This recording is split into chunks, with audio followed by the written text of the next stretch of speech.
sexto ano, tudo bem com vocês? Sejam bem-vindos a mais uma aula, né? Estamos encerrando essa etapa, desse período, para que a gente conclua com nossas avaliações. Por isso que hoje a gente vai fazer uma revisão desse assunto que vocês já estão cansados de saber dele. Vai todo mundo arrasar na prova, porque é um assunto fácil demais, né? E que é célula. Então, aí na página 86, no capítulo 6, nós vamos falar sobre célula. A gente estudou até agora e entendeu que célula é a unidade básica da vida. Não existe vida se não tem célula, certo? Ah, a madeira é vida, tem célula? Tem. Ela tem célula sim. Enquanto ela está ali na árvore, ela tem célula. Mas a partir do momento que ela se transforma numa cadeira, numa mesa, na cama, na janela, na porta, ela foi tirada da sua raiz, não foi?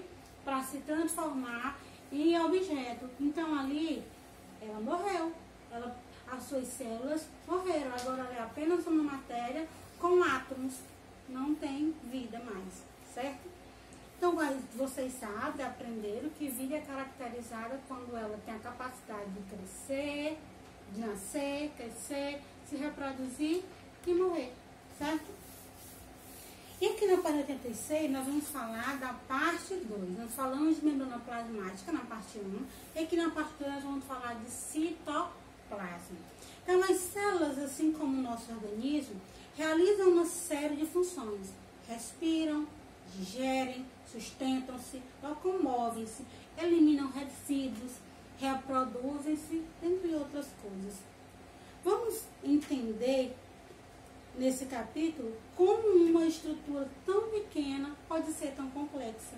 Para isso, assim como o nosso organismo, as células também possuem seus órgãos, chamados de organoides. Esses minúsculos órgãos trabalham de forma coordenada para que as células realizem suas atividades vitais. No capítulo anterior, estudamos a membrana plasmática, assimilando os processos que conectam as células ao meio extracelular, fora. Agora vamos compreender o que acontece no interior das células, como seus organoides trabalham de forma coordenada, como se fosse uma grande orquestra. Para isso, estudaremos nesse capítulo o citoplasma, a maior região da célula, e o núcleo, uma espécie de centro de controle. Então, veja só o seguinte: nós estudamos anteriormente sobre a membrana, e entendemos que a membrana ela é uma bolsa onde está guardado todo o material celular, e que ela é seletiva, permite quem entra e quem sai, não é? E a gente vai ver agora o que está intracelular, dentro da célula. Por isso que a gente vai começar pelo citoplasma. O citoplasma tem em toda a célula, seja ela procarionte, que são as células primitivas, primeiras, como eucarionte, que são as verdadeiras, né? As mais evoluídas. Então aqui tem citoplasma. O citoplasma é uma porção de mais volume da célula. Ele se localiza entre a membrana e o núcleo e é composto de hialoplasma e organoide. Nos seres procariontes, como há um núcleo delimitado, o citoplasma é todo o conteúdo no interior da membrana plasmática. O hialoplasma, também conhecido por citosol, é um líquido viscoso, semelhante ao álcool em gel, formado por íons, moléculas orgânicas dissolvidas em água.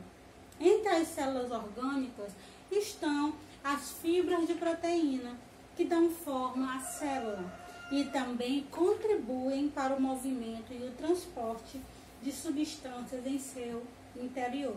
Esse conjunto de fibras é chamado de citoesqueleto e funciona exatamente como o esqueleto, dá sustentação e forma as células.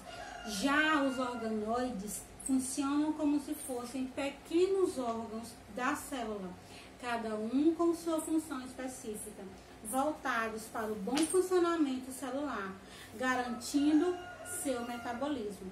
Então vamos compreender. O citoplasma é um líquido gelatinoso em forma de gel, onde eu vou encontrar, onde ele é formado de eloplasma, íons, citosol, que é responsável por formar também a sustentação da célula, que é o citoesqueleto, que é ele que faz ou ela ficar armadinha em forma de oval ou em forma achatada, como no caso das células presentes no sangue, ou em forma parecendo uma estrela, que é as que tem no neurônio, e aí é eles que vão dar a forma a cada célula. É também lá no citoplasma que eu encontro os organóides ou organelas, que são as estruturas que a gente já viu, que é responsável, que tem funções específicas, né? E é também lá onde tem proteínas que dão sustentabilidade a essa célula. Então aqui na página 87 a gente vê um exemplo de uma célula, e essa parte amarelinha aí é a parte onde está representando o citoplasma. Então veja só, a parte em azul é a membrana plasmática. O citoplasma é toda essa parte amarelinha, avermelhada no centro. Então essa parte amarela, avermelhadinha, é o citoplasma. Dentro do citoplasma nós temos quem? Microtúbulos, mitocôndria, centríolo, vesícula, microvelocidade já fica mais na extremidade da membrana. Nucleolo, que fica no núcleo, o núcleo, e temos o retículo endoplasmático. Então, tudo aí entre a membrana e o núcleo é citoplasma. Logo abaixo, exemplo dessas fibras proteicas são os microfilamentos e os microtúbulos. Os primeiros são compostos de fios torcidos que dão sustentação, por exemplo, à membrana, e formam as dobras que aumentam a superfície e a membrana, e formam dobras que aumentam a superfície de contato de algumas células com substâncias diversas. Essas dobras são chamadas de microvilosidades e estão presentes principalmente em células do intestino, para aumentar a sua capacidade de absorção de nutrientes. Você já se perguntou por que as células têm forma se o seu interior é preenchido por material viscoso em forma de gel? É justamente por causa dessas fibras proteicas, que elas adquirem forma ou mesmo mudam de forma quando necessário. Algumas dessas fibras são capazes de se contrai ou expandir, ou aumenta. E essas fibras proteicas é que formam o citoesqueleto, que dá essa forma. Já os microtúbulos são estruturas mais espessas e longas do que os microfilamentos e atuam na formação de estruturas chamadas centríolos, cílios e flagelos. Os centríolos são estruturas importantes para a divisão celular, que estudaremos mais adiante. Já os cílios e flagelos são estruturas de locomoção. De muitas células, os cílios são estruturas mais curtas e numerosas, que realizam um movimento pendular, uma espécie de batimento. Já os flagelos são mais compridos e ocorrem em menos quantidade, e seu movimento ondulatório. O espermatozoide, que é o gameta masculino, consegue nadar graças ao flagelo, e o paramécio protozoário move-se por meio de cílios. Então, cílios e flagelos são estruturas responsáveis pela locomoção, como a gente já comentou anteriormente. Então, aqui tem uma questãozinha, né? Onde nessa questão tem o seguinte: o esquema representa um corte de uma célula observado no microscópio eletrônico. Então, aqui nós temos o número 1, o 2 e o 3. A estrutura numerada indicada pelas setas e sua principal função são: número 1, controle de atividade celular. Número 2, seleciona quem entra e quem sai, que é a membrana. E o número 3, armazena a organela, certo? Então, a resposta é a letra B. É que nós vamos ver as organoides citoplasmáticas. Então, nós temos retículo endoplasmático, que ele pode ser granulado, rugoso e liso. Os granulados, o retículo endoplasmático rugoso, né, ou granuloso, ele possui ribossomos, por isso que é chamado de granuloso. Estrutura minúsculas que se aderem na sua superfície. Sua função é a produção de proteína. Então, ó, grifa aí no livro de vocês, vou grifar no meu. Ó. Ele é assim chamado porque possui ribossomos. E sua função é a produção de proteínas que são secretadas para fora da célula e desempenham uma função específica. Já o retículo endoplasmático liso, não granulado, difere do anterior. Não possui ribossomos, vou grifar aqui, e é de grande importância para a célula. Suas atribuições podem ser sintetizar hormônio, facilitar, né, os hormônios, desintoxicar o organismo. Tem também o complexo de Golgi. O complexo de Golgi é assim chamado porque foi descrito por um homem chamado Camilo Golgi. É formado por um conjunto de pequenos sacos, então ele é formado por pequenos sacos achatados. E seu processo tem início com armazenamento de proteína. Lembra da proteína produzida no retículo endoplasmático rugoso? Então, ele produz e o complexo de Golgi faz o quê? Guarda, armazena. Depois nós temos uma coisa muito importante do retículo endoplasmático é que ele também produz o acrossomo, que é uma substância que fica lá na cabecinha do espermatozoide, que faz com que ele consiga romper a paredezinha do ovocito e fecundar o óvulo, que a união desse espermatozoide com esse óvulo é que gera a vida. Depois nós temos o lisossomo. O lisossomo são estruturas arredondadas. Estão cheias de enzimas com capacidade de realizar digestão intracelular. Então, são estruturas arredondadas.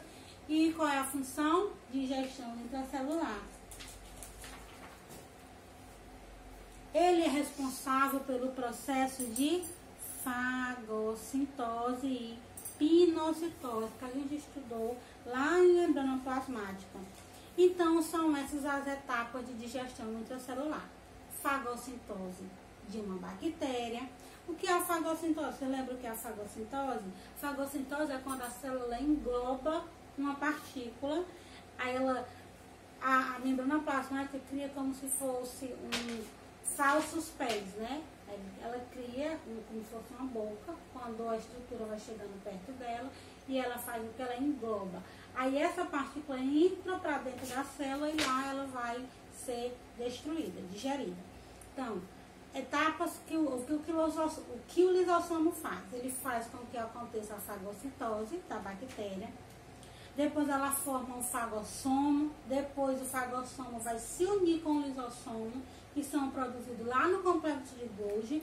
Depois ele vai mandar para fora, ó, as coisas, a saída de partículas úteis vai ficar dentro e as inúteis vão sair. Depois vai formar o corpo residual, né, antes de sair o que não foi usado. E por último, ele vai sair as partículas inúteis por meio da exocitose. Aqui tem o peroxomo. O peroxomo, ele tem no citoplasma de células animais e vegetais. São pequenas vesículas, peroxomo. Dentre suas vesículas existem enzimas que permitem a reação de oxigênio, formando produtos com água oxigenada. Com essa água oxigenada, como ela é tóxica, para o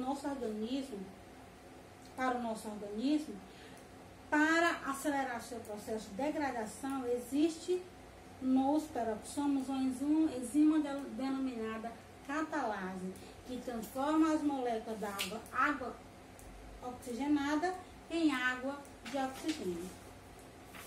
Depois tem a mitocôndria. A mitocôndria é uma organela que parece um chinelo. Aqui está dizendo que é um bastonete. mas eu acho que parece uma chinela. Ele é responsável pela energia celular. Se ele é responsável pela energia celular, sabe o que ele faz? Respiração celular. É através dele que a célula respira. Ele é um organóide que tem DNA próprio, tá? Depois tem os ribossomos, que são partículas pequenininhas, que tem lá no retículo endoplasmático rugoso. Eles estão presentes em todo tipo de célula.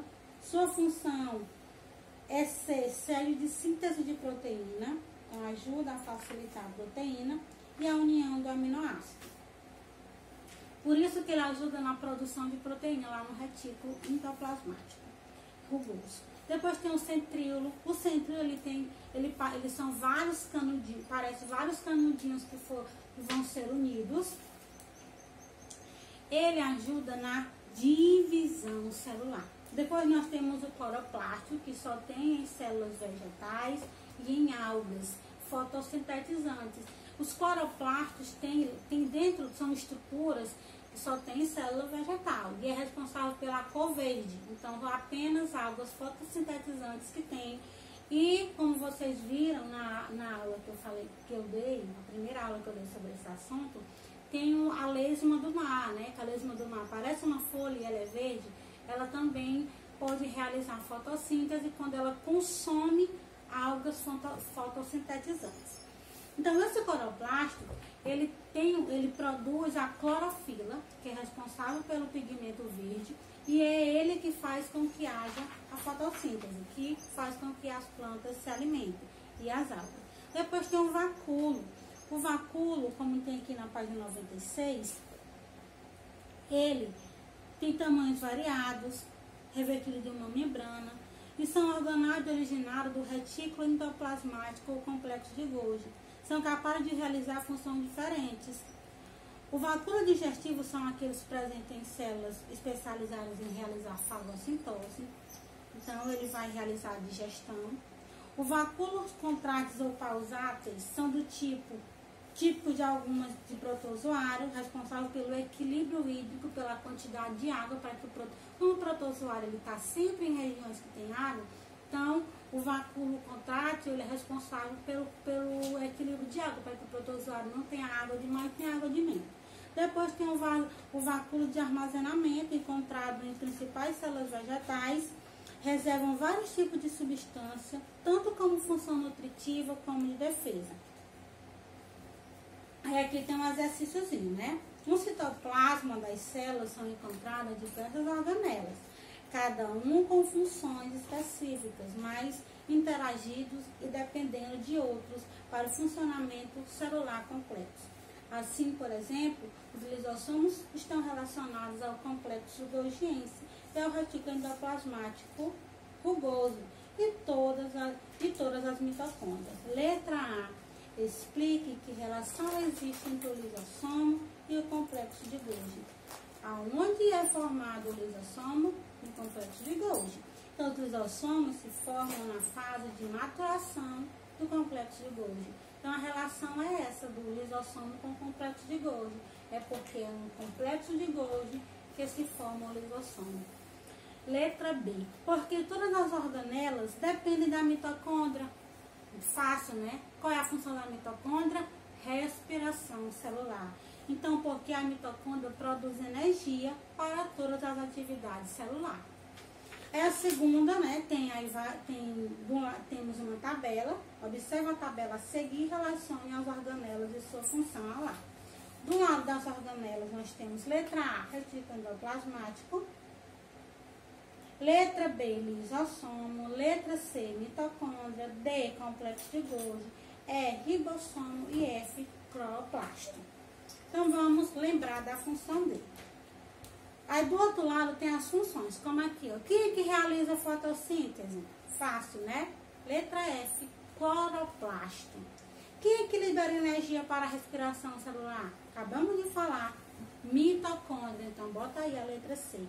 Quem fabrica proteína para a célula? Muito fácil, né?